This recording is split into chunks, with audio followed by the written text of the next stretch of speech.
Nos hemos congregado de nueva cuenta en la casa de papá, en el templo del Señor, para hacer lo que en el templo se hace: alabar, bendecir, glorificar al Rey, darle gracias por su amor y con la misma suplicarle que se quede siempre con nosotros y de nuestra parte.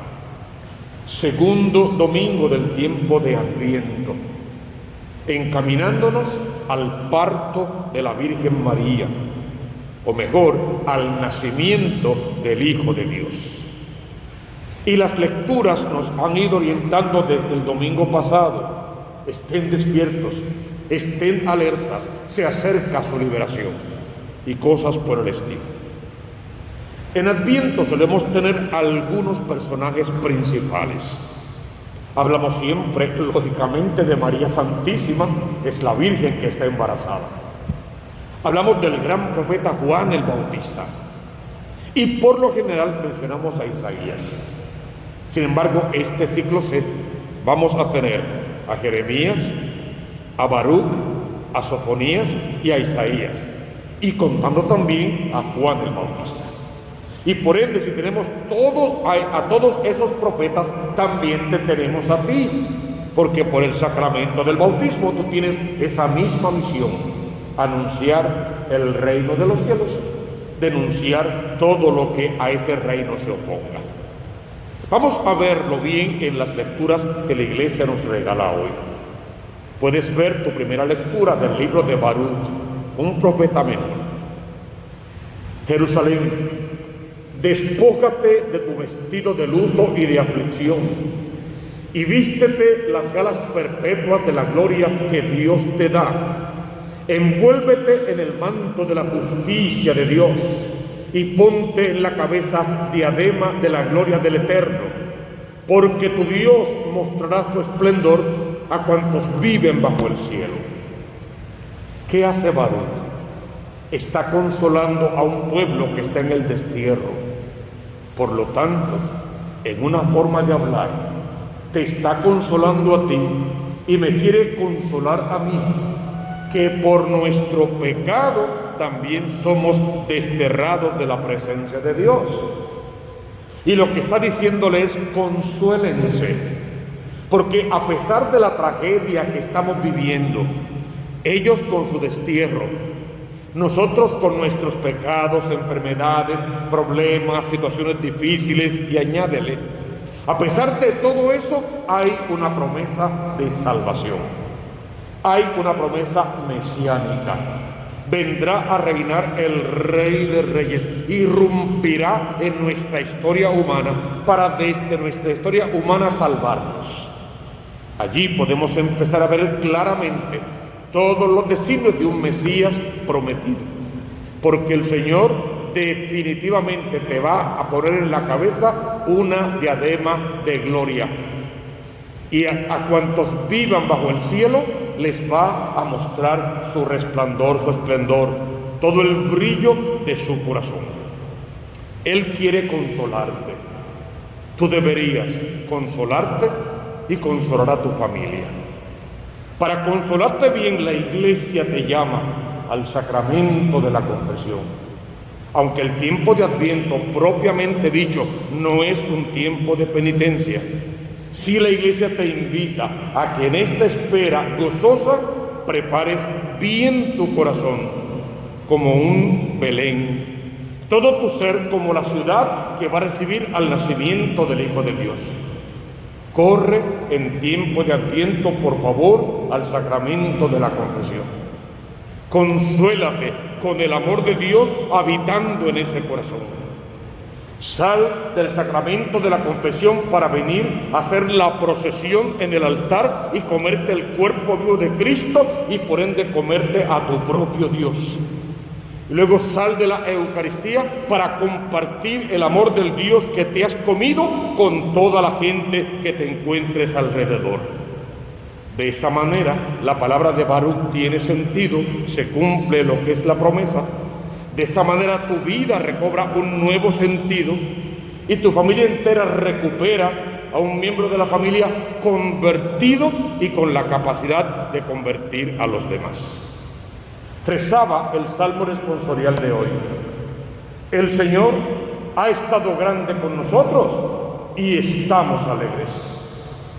Cuando el Señor cambió la suerte de Sión, nos parecía soñar. La boca se nos llenaba de risa, la lengua de cantares. Hay una promesa de cambio de conducta, de que vendrá algo mejor, de que Dios nos va a cumplir todas las promesas que nos hizo. San Pablo escribe en la segunda lectura a los filipenses. Lo leemos así de simple y olvidamos un detalle. San Pablo está preso, está en la cárcel, y desde su condición de presidiario está consolando al pueblo. Olvida su propia desgracia para fijarse en la tristeza de los demás y hacer que su tristeza se convierta en danza y en fiesta.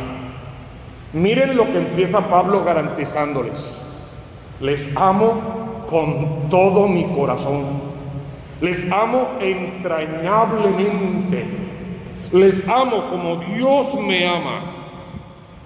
Un hombre que está preso, que ha sido apaleado, insultado, maltratado, rechazado, dejado por medio muerto a la vera del camino, insiste en que Dios lo ama y en que Él ama al pueblo de Dios como Dios lo ama a Él. Eso es fe encarnada. Su problema desaparece ante la inmensidad del amor de Dios. Ojalá que en esta Eucaristía tú puedas lograr que tu problema desaparezca, sumergiéndolo en el cáliz de la sangre preciosa, orándole con poder al Señor y gritándole desde lo más íntimo de tu ser: Jesús, Hijo de David, ten compasión de mí. Para que el Dios del amor voltee, te mire, te levante de tu suelo, de tu pecado, como a niño pequeño, te abrace portentosamente contra el sagrario y ahí te deje guardado, te lave ahí con su sangre preciosa, rezamos siempre, y luego encima te cumpla todas las promesas que te hizo. Vamos a ver el Evangelio que la Iglesia nos ha regalado hoy, que cuando uno lo lee como está ahí, parece una locura sin sentido, un enredo de nombres y de pueblos y ciudades. ¿Qué dice ahí? Dice que para el año 15 del reinado de Tiberio, siendo Poncio Pilato y Herodes y su hermano Felipe y Lisanio, pero también estaban Caifás y Anás. 7 nombres da para comenzar. 7 nombres históricos, probados por la historia, con sus cargos, con sus fechas. Históricamente esto fue así. Y fue dentro de esa historia que el Mesías se encarnó. No es una falacia, no es una leyenda, no es una suposición, no es ciencia ficción. Fue en la historia real de la humanidad que Cristo se hizo hombre. Cuando toda esta gente reinaba e imperaba, aparece el Cristo de la gloria. Y del Evangelio de hoy lo más importante: cuando Dios fue a dirigirse a alguien, no lo hizo a ninguno de los 5 que están ahí, que representan el poder político, pero tampoco lo hizo a ninguno de los 2, Caifás y Anás, que están ahí y representan el poder religioso. No lo hizo con ninguno de los poderes de este mundo, ni con el civil, ni con el religioso, ni con los paganos, ni con los que creían, con ninguno. Se eligió a uno distinto, diferente, no reconocido entre ninguno de esos poderes. Se eligió a Juan el Bautista, al hijo de Zacarías. Y aunque nunca lo decimos y casi no nos atrevemos a decirlo, Juan era un disidente, si quieres, un desobediente. ¿Y cómo uno puede decir algo así de Juan?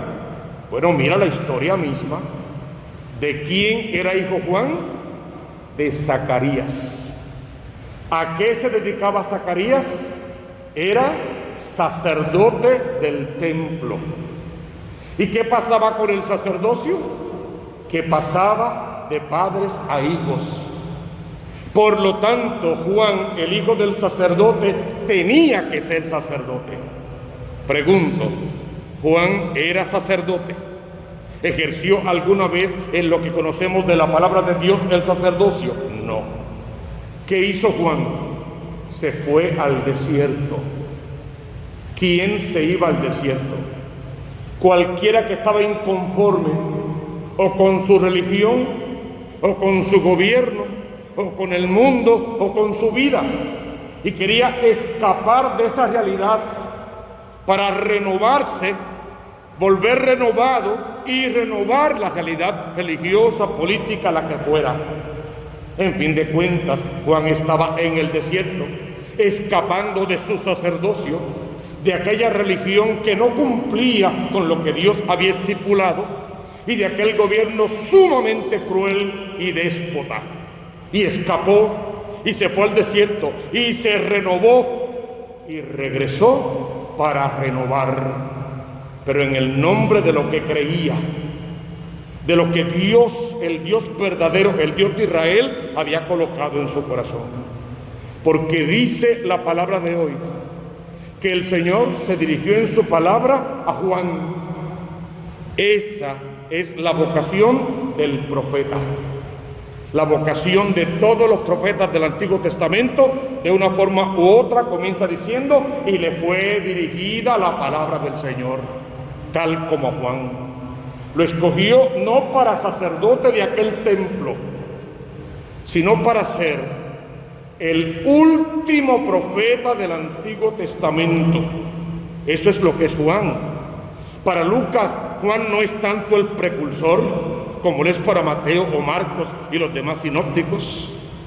Para Lucas, Juan es el último profeta del Antiguo Testamento. Y si quieres, el primer profeta del Nuevo Testamento, o el que divide los dos testamentos, y al que presenta al profeta que unifica los dos testamentos y la vida del mundo entero. Juan es la voz que grita en el desierto. Decimos eso siempre. Jesús es la palabra gritada. El Verbo se hizo carne y habitó entre nosotros. Y tú y yo, bautizados y profetas, somos el eco de esa voz que tiene que resonar indefinidamente. Siempre tiene que renovar. Preparen el camino del Señor. Bendito el que en el nombre del Señor viene a transformarlo todo, a hacerlo todo de nuevo. ¿Y Juan bautiza dónde? En el río Jordán. Exactamente aquel lugar por donde el pueblo escogido venía de la esclavitud, pasaron las aguas del río y llegaron a la libertad. Y ese mismo signo era el que Juan hacía cuando bautizaba. Los hacía pasar el río y del otro lado era la tierra de la esclavitud, para que volvieran a pasar las aguas del río, sumergirlos hasta lo más profundo. Eso es bautizar, sumergirte hasta lo más profundo en el corazón de Dios, para salir de ahí renovado, pareciéndote al Cristo de la gloria. Y una vez renovado, ser enviado para que llegues a tu casa y renueves ese matrimonio, renueves esa familia completa y contagies a los demás de lo que tú tienes en el corazón. Perdón, si lo que tengo en el corazón es miseria, maldad, egoísmo, celos, soberbia, porquería, voy a contagiar a mi familia de esa porquería. Por eso bautizarme es renunciar a toda esa miseria para llenarme de la misericordia de Dios y poder compartir con los demás esa misericordia infinita de Dios. Y entonces Juan recorrió toda la comarca del Jordán, predicando un bautismo de conversión. Bautizarse es cambiar de vida, examinar mi relación con Dios, con el otro, conmigo mismo y con el mundo creado, y cambiar todo lo que en esa relación no sirva o no dé frutos, o no nos haga felices en este mundo y por ende no nos permita ganarnos la vida eterna. Predicó un bautismo de conversión para el perdón de los pecados, como está escrito en los oráculos. Oráculo significa en la palabra de Dios, como está escrito en los oráculos, en la palabra de Dios que nos dejó el profeta Isaías. Y ahí está el oráculo. ¿Qué hace el Señor? Coloca en labios de Juan las mismas palabras del profeta Isaías, para que quede la conexión entre los dos testamentos y para que sepan que este llamado de conversión no lo inventó Juan. Desde que el mundo es mundo y el hombre comenzó a ser, está llamado a volver a Dios, a atender a Dios, a encontrar a Dios y a vivir como Dios manda. Y todo lo que dice es que Juan es una voz que grita en el desierto, para que le preparen el camino al que es la palabra, al Cristo de la gloria. Y se hace, míralo allí, allanando los senderos, elevando los valles, descendiendo las montañas y las colinas y todo lo demás. Dice ahí, se logra quitando del corazón los 7 pecados capitales: soberbia, avaricia, lujuria, ira, gula, envidia y pereza. Quitando del corazón el pecado de omisión, todo el bien que podemos hacer y no hacemos.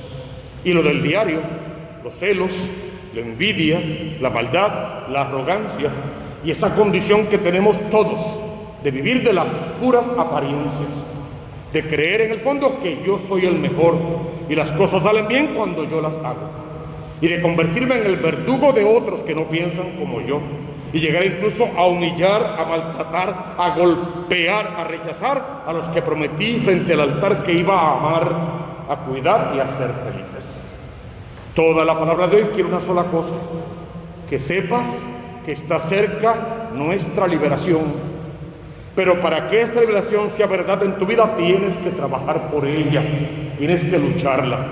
Y ya desde el primer domingo sabemos cómo: orando con poder, buscando la reconciliación en el sacramento de la confesión y saliendo a actuar siempre en caridad, amando al otro aún por encima de nosotros mismos. Que Juan hoy siga preparando nuestro camino de conversión, para que el domingo que viene de verdad nos diga cómo es que se hace eso, porque eso es lo que va a pasar el domingo. Juan nos va a decir cómo vivir nuestra fe. Y al final, en el cuarto domingo, para que María Santísima embarazada llegue y se quede a habitar en nuestros corazones. Eso nos garantizaría una Navidad santa, donde Dios es presencia. Que en este segundo domingo del tiempo de Adviento el corazón esté listo para que María encuentre posada, para que el niño nazca y tú y yo, cumpliendo con la voluntad de Dios, podamos salvar nuestras almas. Así, todo lo demás vendrá por añadidura.